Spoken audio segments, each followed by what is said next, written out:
positivity, encouragement, and I know where to get it. Let's rise.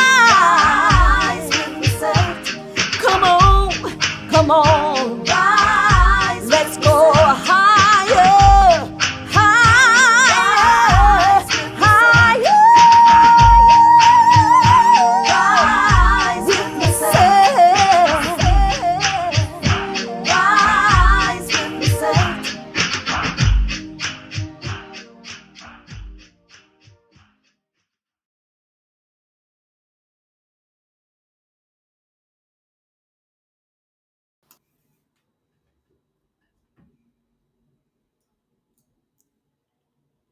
Hello, hello, hello. Welcome to another Rise with Lisette. If I'm talking a little funny, it's because I've been going through some respiratory issues. But you know what? I'm here and I'm glad to be here this morning and to see all of y'all wonderful, wonderful, invisible faces. Thank you for being here today. I thank God for my life. I thank God for my family and getting to family. Did y'all enjoy y'all Thanksgiving? Hey, I hope you did because I sure enjoyed mine. We went over to my brother's house and we ate some good old food, and I cooked a whole lot of fixing and stuff here at the house. And God is just really awesome. It's good to be here. And I want to give a shout out to my staff, Kiani, and all his production team.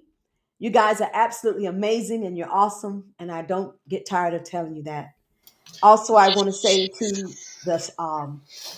to everybody to please keep the Middle East in prayer.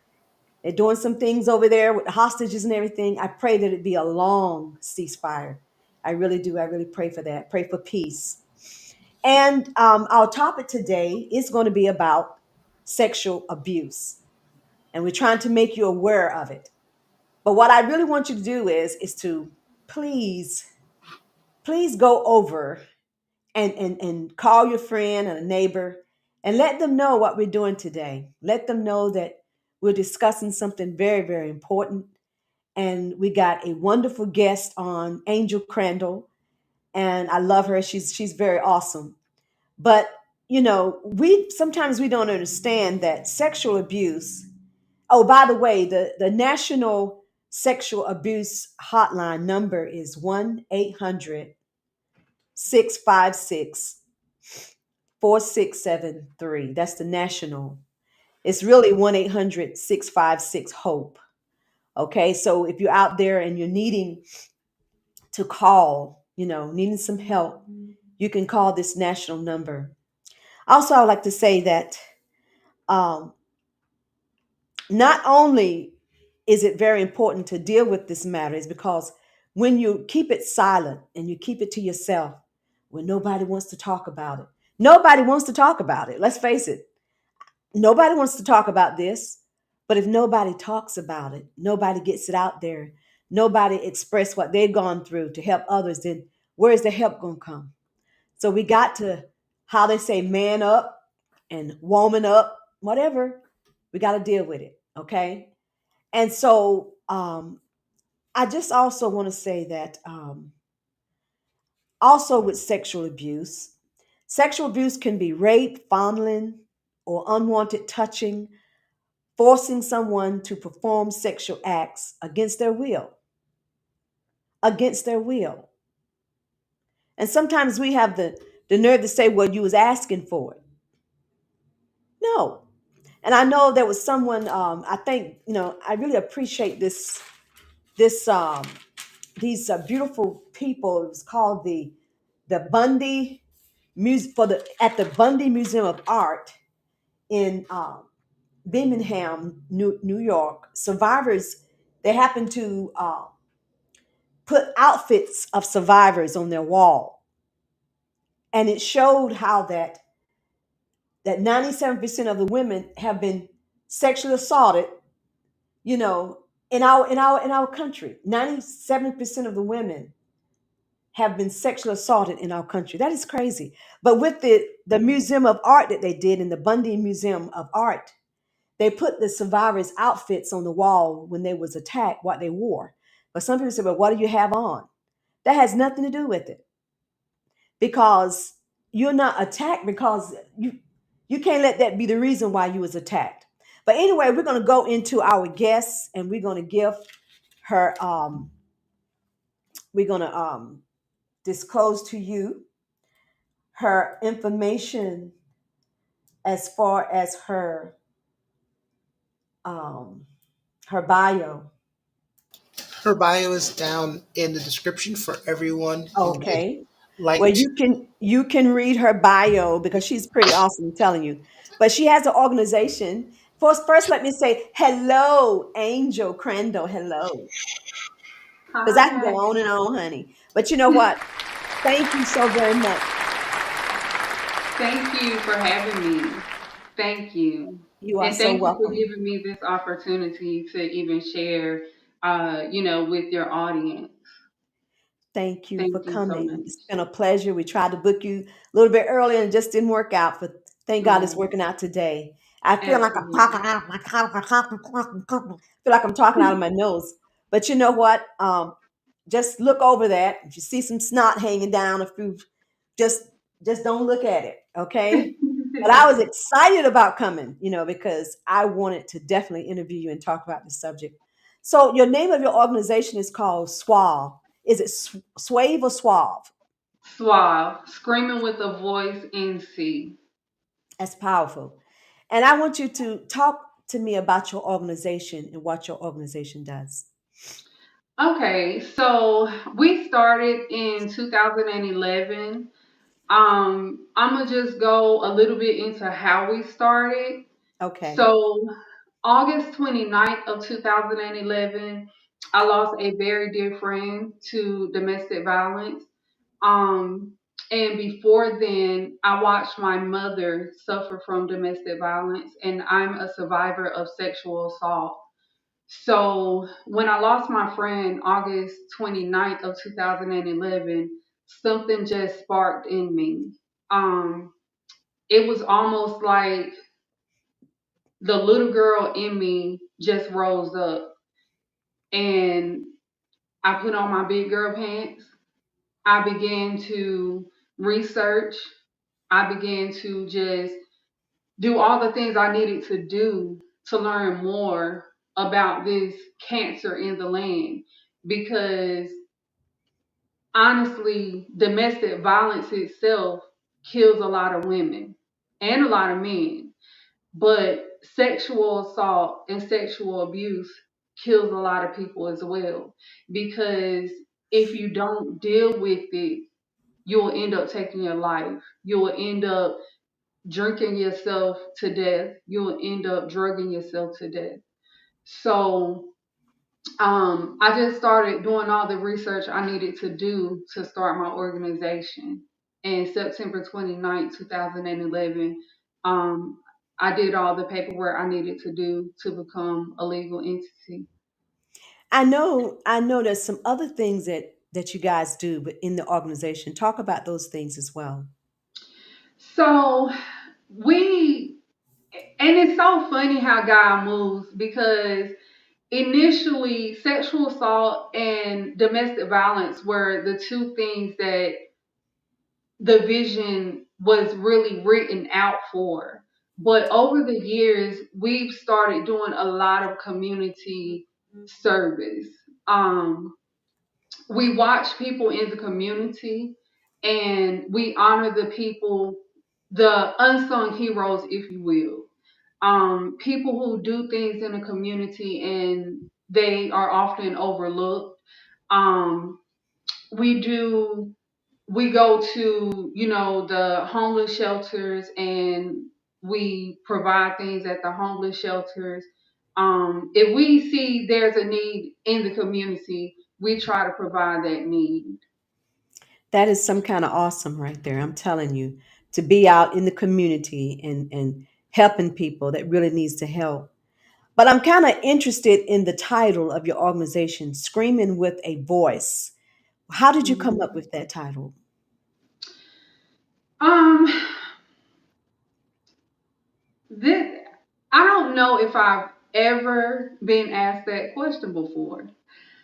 um literally everything about SWAV, God really gave it to me.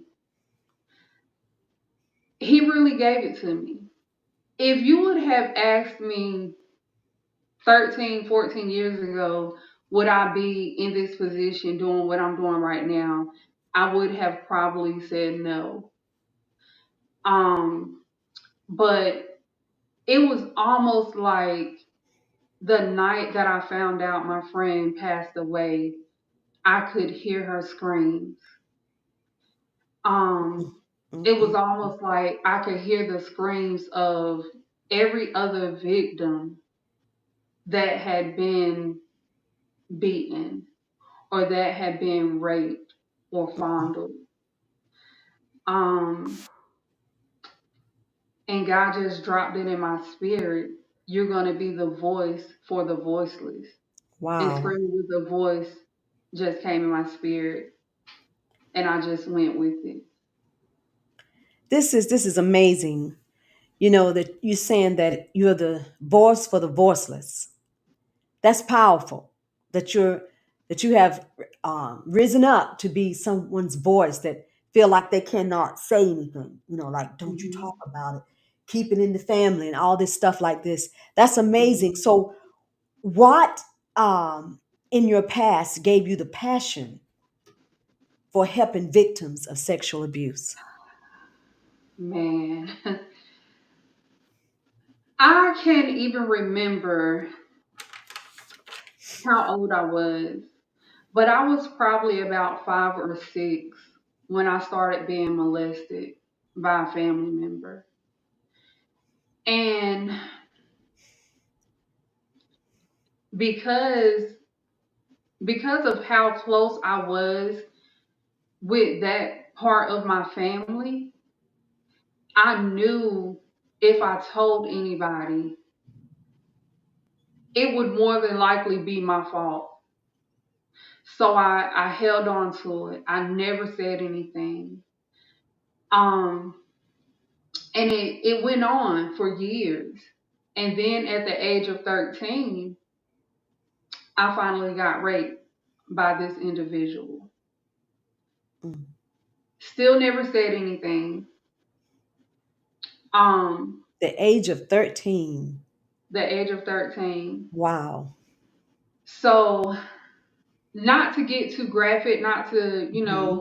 go too much into Yes. it, but I ended up getting sick, really bad stomach pains and everything like that. Had to go to the doctor. I ended up in the hospital for a couple of days, and they did a pelvic exam. Um, and they realized that something was going on. So they tried to look in. Well, they didn't try. They did look into it. They looked into it, sent social workers out to my school, and because I'm trying to protect this person, I'm trying to protect, trying not to sever my relationship with that part of my family. I was like, no, this didn't happen. Um, I consented to my boyfriend. I didn't have a boyfriend at the time.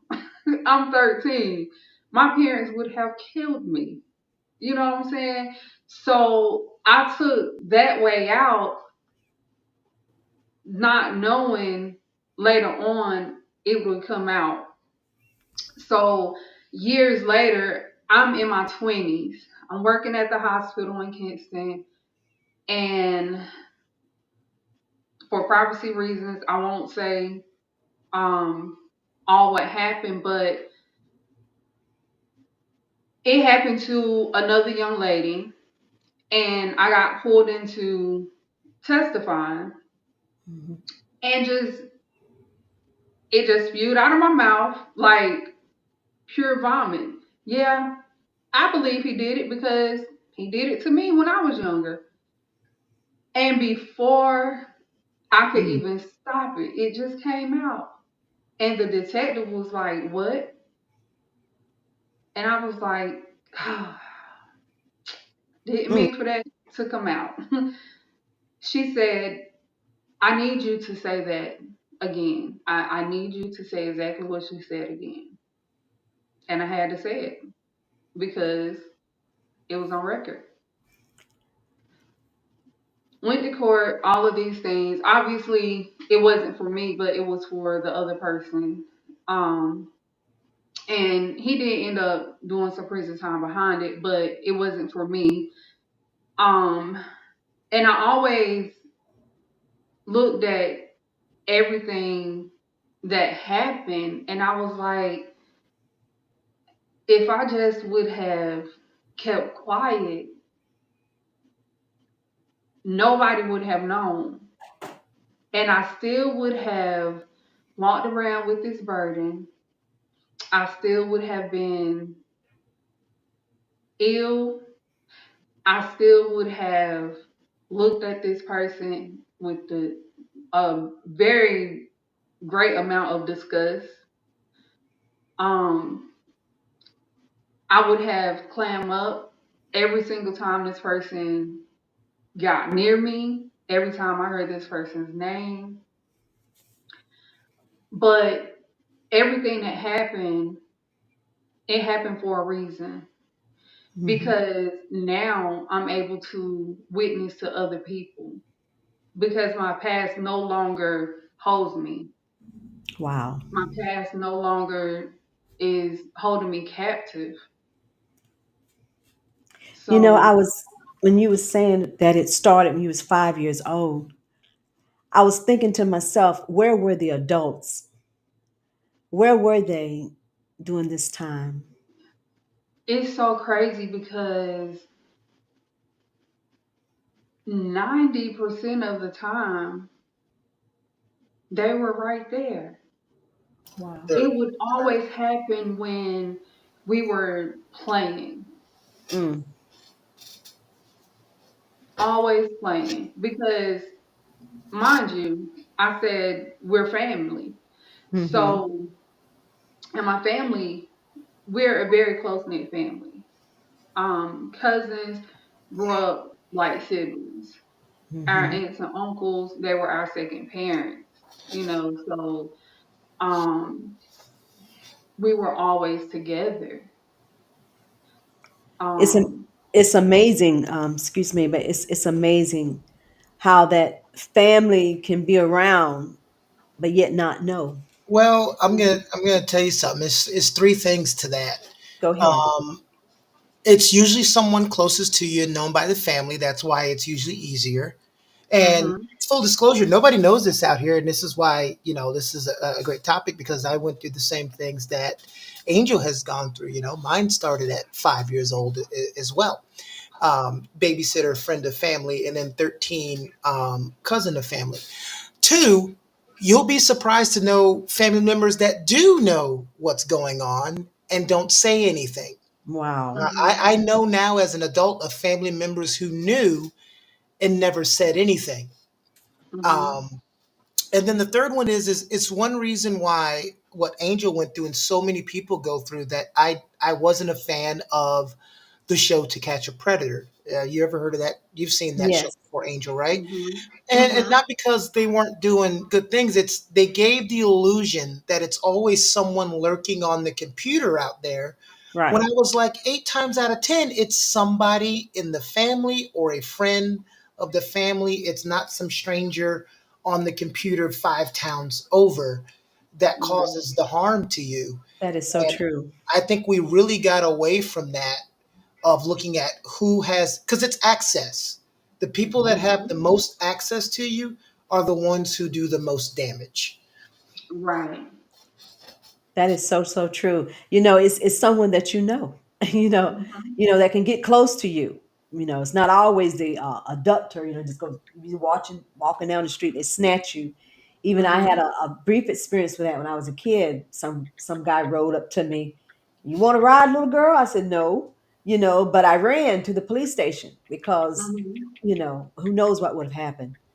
But right, I thank God that someone like the fire department in the community that a week before came and told the children if someone asked you for a ride, say no. And if they hadn't told me that, my family had never told me that. If the fireman didn't tell me that, I would have got in the car. So Mhm. all everybody in the community can be proactive towards helping against rape and molestation, that kind of Mhm. trauma. But it's just amazing to me how you can be in a family and the family knows what's going on and won't say anything. They're quiet Yeah. about it. Yeah. That's just And amazing. it goes back to, especially in the African American families, Hmm. what goes on in this house stays in this house. Hmm. I'm not a fan of it. Hmm. Not a fan of that saying at all. Not a fan of that rule at all, because a lot of things that goes on in the house really needs to be told, because a lot of times children are getting tormented in their own families, and because you've been told not to tell, you just hold on to it, and you grow up to be angry. A lot of men grow up to be monsters because they don't know how to release this displaced anger. What So else helped you to deal with this? What helped you to the cope? art, the You arts. okay? I write. I used to sing. I dance. Hmm. You're a So beautiful dancer too, by the way. thank you, thank you. The the thing you said, the note you said about kids being tormented, and the thing that we always talk about today, because it's every generation's job to say the next generation's messed up, right? That's just the thing. It's always going to happen. It's never going to stop. But the things that people do with their kids now, with certain freedoms and conversations that people say shouldn't happen, I admire, because when we're all around closer to the same age, when we were growing up, you had no power, you had no voice, you do what you're told, you sit down and shut up. And so Mhm. you didn't have the ability to express these things. And then sometimes when you express them, they're not handled properly. I remember when I told my mom what was happening at 5 years old in front of the girl's parents, I got a whooping for embarrassing her and making Wow, up that's stories. sad. So then what do you do as a kid when it happens the second time?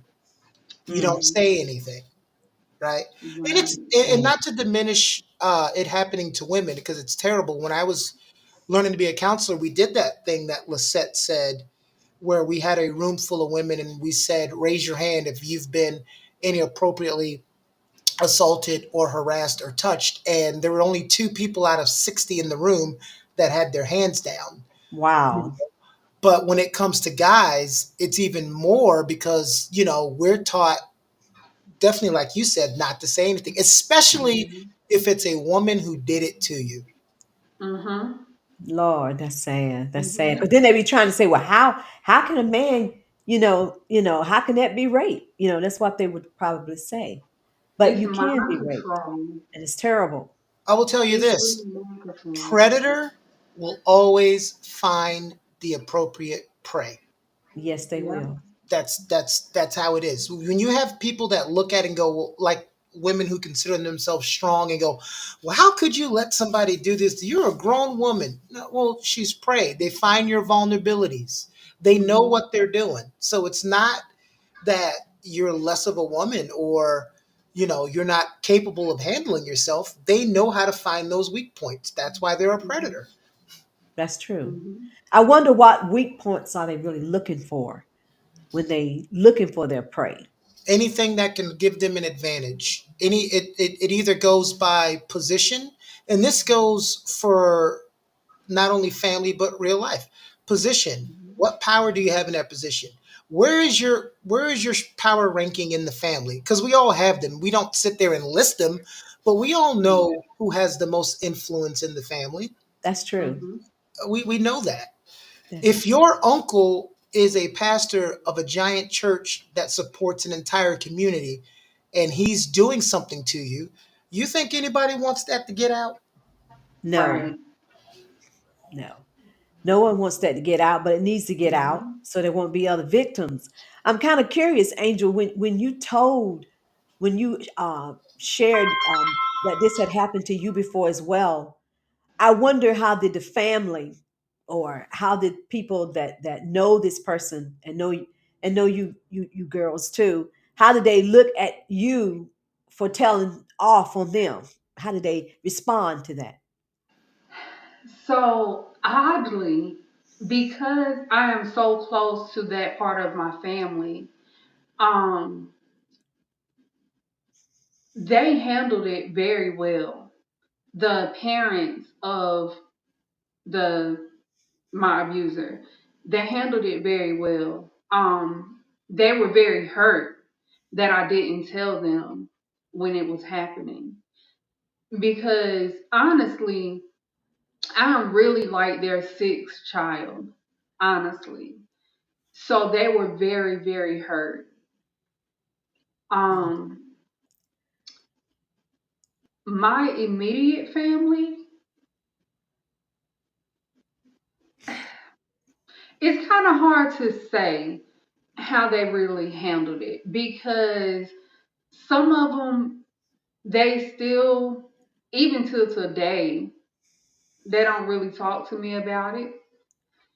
Some may ask questions, and it irritates me a lot because they'll be like, well, I've told you over and over again that you could talk to me about anything. Why didn't you talk to me when it was going on? Yeah, it's not one of those things that you can really talk about when it's going on because it's not that easy. And then Absolutely. I had another situation to happen. Like, he's not the only person that molested me. Like, I had two family members to molest me. Um, and then a third family member would say little things to me. And when I told my family about the third family member that was saying things to me, now mind you, this was right after my rape. When I was telling my family what the third family member was saying, and it was highly inappropriate, especially for who the person was to me. Um, they asked him about it. He said no, and nothing else was said about it. Nothing else was said about it. So, and I'm like, if you treated that like that, then I know I would have never gone to you about me being raped and molested for all those years. Would You have know, never, go ahead. Go ahead. especially with the person being who the person is to me. This is That was, interesting. yeah. This is interesting. I would like to say quickly, for those that's out listening there in the audience here, please send your comments and questions if you have any questions and comments in the live chat.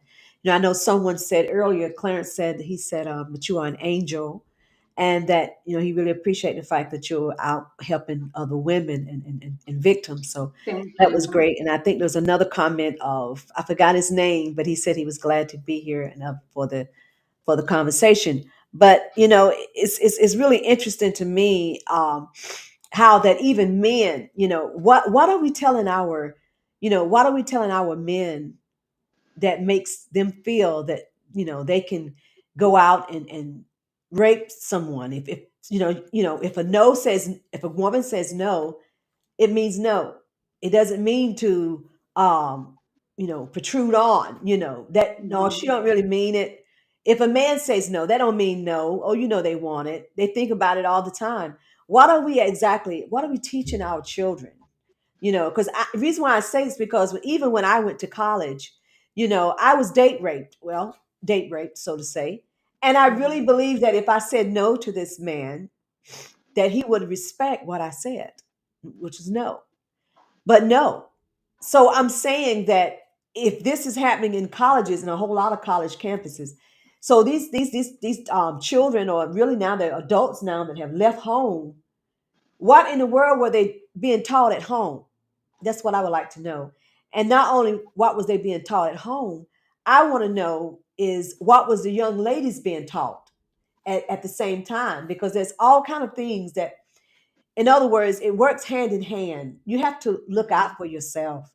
Women's got to be taught that too. I remember, because they got these drugs and stuff that can slip in your drinks and stuff. And I Mhm. remember when my daughter, she was getting ready to go off to college, and we went to the martial arts down at in Kinston there, and there was his daughter, Mr. Solomon's daughter, said she gave her some great advice. She said, if you're sitting at a table and you're drinking, she said, and you turn your head, she said, cover up your drink, put your hand Mhm. over your drink. So they want slip anything in your drink. Stuff like that that can be taught to young ladies and men, either men as well. So Mhm. what are they being taught at home? I wonder, these young adults, especially for colleges, college campuses, and also for in general, what are men and women or girls or boys, what are being taught? I wonder. Yeah. I know when I first left home and moved to Florida, one of the key things that, my godparents told me, they said, Angel, if you decide to, go out with your homegirls one night and, if you're going to go to the bathroom, y'all go as a group. And even before they told me that, like when I was here in North Carolina before I moved to Florida, that was just a key rule. That was a key rule. If you're gonna go to the bathroom, you go in a group. Because anything can happen with just one person leaving and going to that bathroom. Anything can happen. And what do So you say about parents that send their children to the bathroom alone? Going over there to the bathroom. You need to watch those children. You can't. no, I mean, I that's know a you can't absolute shelter them from no. everything, but you need to be watchful in the times that we're living in. You can't just send them Yeah. away alone. At a So certain age, that's an absolute no for me. That's an absolute no. I this don't is like that. That's scary. it is That's scary. scary. It is scary. I mean, I remember something that my daughter did when she was little. She would have the tendency to wander off in the store, and I said, Mhm. stay close to me. Don't be wandering off. And she'd be wandering off, and this lady came up to her and said, "Little girl, are you want?" She said, "Where's your mama? You just wandering off?" She said, "Somebody can get you." And I looked at her, Mhm. because it was kind of weird. She looked weird herself that said it. I said, Mhm. "Now, did you hear what I said? Stay close to me." You know, Parents got to Mhm. teach all this stuff to the children, because people just snatch you and try to do Absolutely. harm to you. But Mhm. it's really interesting to me. How that did at any time did you ever blame it on the Lord? Did you ever blame it on God for this happening to you? Did you ever say stuff like that? Um, when I was younger, I did. When it was happening, initially when it first started happening, I did.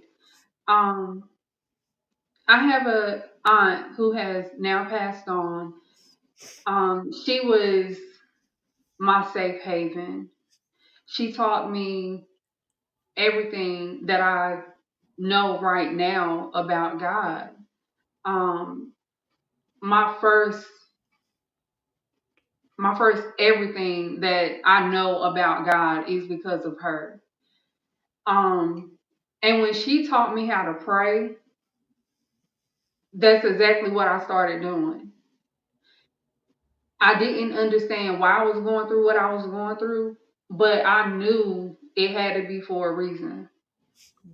I understand now. I truly understand now. And I tell people all the time, when we have events, whenever I'm doing lives like this, I tell people all the time. I hate that I had to go through what I had to go through. I hate that my friend had to go through what she had to go through and any other victim. But I do appreciate everything that I went through because had I not gone through it, I wouldn't be able to sit before you now and give the testimony that I'm giving. I wouldn't be able to sit before the people that I sit before each and every week and help them. I wouldn't have been able to help God knows how many people that I've helped over the past 12 years. SWAV wouldn't even be SWAV had I not gone through what I went through. You know, So it was Randolph, definitely for a reason. it is, and Randolph said that this is very inspiring and educational. Someone in the audience said this. Thank you. You know what? It amazes me how so many people in this world have been sexually abused, in one way or another, whether that's by a partner, maybe a partner that you're with, an intimate partner, you still that's rape. If you say no, no is still no. Whether it's Absolutely. incest, whether it's drug facilitated, however, any of that, it's still no. Hmm. And sometimes Hmm. no is not respected. It just reminds me how sometimes we just don't quite understand what people go through. We don't know Hmm. how, we don't know the process, how they got where they're at. What Hmm. else has helped you to cope? Have you sought out professional help to help you cope with with the trauma that you've been through? Yes. So, about 3 years ago, I started seeing a therapist because I was going on about my life. I thought I was healed. I thought I was okay. And an incident happened in my family. And when it happened, I just started spiraling down. I started getting angry. Um, I was just, I was just a little bit out of control, to be honest. Like everything was setting me off. You could look at me the wrong way, and I wanted to really snap you in pieces. Like my attitude was just horrible. And I know for you that might seem like, no, not Angel, because I'm so humble. Yes. But really, everything was just setting me off. And I was like, yeah, we gotta do something because I can't keep walking around just being irritated like this. So I was talking to one of my friends, and she gave me the name of this therapist, gave me her number, and I set up an appointment. And where I was the day, a matter of fact, I remember the day that I called her. No, the day of my appointment. It was November 4th. I will never forget the day, the where I was on November 4th of 2020 to where I am now. Huge difference. Huge difference. It is an absolute huge difference. I am so much better. That's So awesome. much better. That's awesome. Is perhaps also, as you were saying, doing SWAV, founding SWAV, is that also an outlet for you in your healing process as well? Yes, it is. And I've started back writing a lot more. Because at some point, I don't know when, but I had stopped writing. Um, and I realized that writing was one of the things that really helped me get through the traumas. So I started back writing. Um, I'm actually in the process of writing a book. Hopefully by, I would say by April, the book would be finished. So That'll be done hopefully by April because I'm literally writing every day, every single day. I had stopped for a little while just to kind of get my bearings together because it was so much. It's about the traumas. Um, but I got back on it. I'm writing every day, so hopefully by April I'll be done.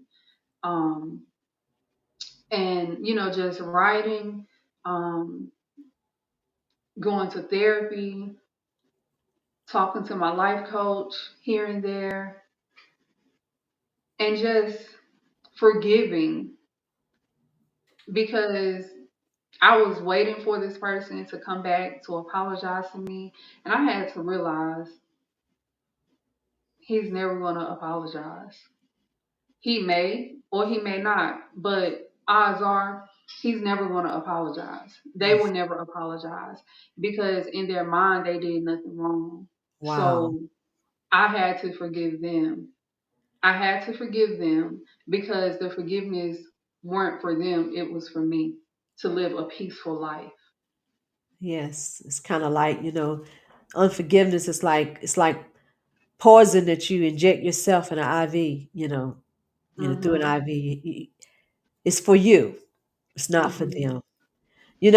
And I would like for you to maybe give some what are some signs that parents might can pick up on when their children may be sexually abused or molested? What are some signs that they can, or they should pick up on, or they should be more alert, about? I'm gonna tell you the signs that I gave my family. Okay. Um, I was very withdrawn. I didn't want to be around the person. I was happy all the time until that person came around, and Wow. then I was shut down. Um, if a child clams up when a person walks in a room, odds are that person is doing something to that child. Those are all the things that I did when this person was around me. Every single time this person was around me. Um, and even sometimes the child can be very aggressive to that person too if the person is around them. Wow. Most of the time they won't, but some kids will be. Did you have uh did you show nasty attitudes, or did your grades drop in school or anything like that? Um, Once I got older, my grades did start dropping. But because I wanted to kind of keep everything kind of leveled out and not really alert anybody, I had to get back on my A game and really get everything back together. Um, Only two people in this world knew that I was being molested, and that was my best friend who passed away and my cousin. Um, those were the only two people who knew, and my best friend took it to her grave, Wow. and my cousin knew. Those were the only two people who knew. What can you say to someone that has been molested or raped? What do you think they should do? In your opinion, what should they do in order to alert someone of what's going on, or Should they keep it silent and not say anything about it, or what should they do exactly from a Being child silent, or even an adult in being both? silent about it is not a good thing because it only eats away at you, and it torments your mind. So to be free, I would really suggest that they tell someone, um, whether it's a best friend, definitely tell the authorities. If it's, I don't care if it's a child or an adult, tell the authorities. Um, if it's something that happened years ago, if it's still eating away at you, go to therapy. Tell your family, especially if it was incest. Tell your family that Uncle Joe did whatever or Aunt Sally did whatever. Let it be known. Will it cause a ruckus? It may, but you will be free. So true. You will be free. And it's better to be free than to be tormented. Yes. Get therapy. Go to therapy. Get a life coach. I advocate hard for therapy and life coaches. I'm glad Those that you are the, those are the two people that you need on your team. I'm so glad that you said something about therapy, professional therapy, because Hmm. sometimes, as particularly as we as Christians, we seem to think that you have God, and God is definitely able to help you cope through some things. He's there, Hmm. but that's why He's got professional people here to help you as Hmm. well. That's a gift to be able to help somebody cope inwardly, because if you always go to for one thing, when you go to a professional therapist, you don't have to worry about that stuff leaking out in the congregation at church. Right. Somehow other people looking at you funny. They don't know you, and Right. they're not even going to go and tell anyone about your stuff. So Hmm. sometimes you just need to air it out. You need to get it out. You need to get Hmm. it out and hear yourself say it, and let somebody else hear you.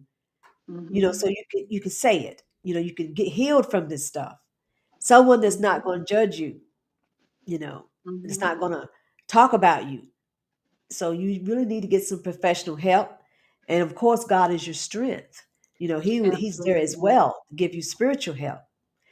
So it's really interesting, because it just amazes me how, so many people are hurting from this situation, from rape and incest, molestation. They're hurting, you know, Hmm. and more than what we even think. I mean, it's like, Hmm. where was that number I had? It was so many people. It's like 634,000 victims of sexual abuse in this USA. That's a Hmm. lot. That's a It lot is of people. not. And sometimes it comes in the form of helpfulness. People you think they're trying to help, even the little what you call it, like the scout person taking Hmm. your kids go out to scout, sign up for being a Hmm. scout, girl scout, boy scout, whatever. Sometimes Hmm. even in the church, they're predators. So you Yes. have to watch for your children. What would you like to say, Angel, to wrap this all up? What would you like to say to people? And anybody that have any questions out there, please give your questions real quickly. If you have anything you want to ask Angel, if there's any questions or comments, let us know what you're thinking today and how she might can answer your questions. But is there anything that you would like to say and to scoop it all up, and let them know how they can get up with your organization and call you in the local area? Where are you located, by the way? We are in Pitt County. I have a home office, but you can contact me at 252 367 1465. or 252-361-0320. Okay. Okay. I just want to say, if there's anybody that's watching that has been through sexual assault, sexual abuse, or even domestic violence for that matter, um, there is definitely help out there, and there's hope. Um, you don't have to tackle this demon alone. There's people out here to help you. Again, find a therapist, find a life coach, get it off your chest. Don't try to battle this thing by yourself. Free yourself from it. Because if not, you will just be going in a cycle for the rest of your life. You will be going in a never ending cycle of depression, of weariness, of torment for the rest of your life. Please get the help that you need. Okay, and we have a question for you, Angel. Thank you. It says, please ask Angel, is there always healing after voicing out? And does the pain and trauma always go away completely? There is definitely healing after the trauma. I can sit here and tell you I'm a living witness to it. Um, do I still get some triggers? I do. But like I said, with therapy, it helps. It helps. You have to stay on a healing journey, because if you don't, you're going to always give that abuser and that predator your strength and power over you. And that's what you don't want to do. You got to always continue to keep your power and your strength. Um, Real quick story. His grandfather passed away, which is my uncle, passed away 2018. And this is how I truly knew that I was completely healed and I could be around this person without clamming up or anything like this. So we were lining up for the funeral, and he came to walk towards me. And I'm just looking at him walking towards me. Any other time, I would start sweating. I mean, sweating hard. I'm a person that don't sweat much. But any other time, I would start sweating hard. Heart palpitating, all of this. Clam up, almost to the point of puking. And I'm just looking at him walking towards me, calm, cool, and collected. And we had a brief conversation. He wanted to embrace me, and I'm like, no, no, you don't have to hug me. We're good. I give you my condolences, but we're good. And I was okay. I was fine. Um, I don't have nightmares about any of it anymore. And I had to be healed.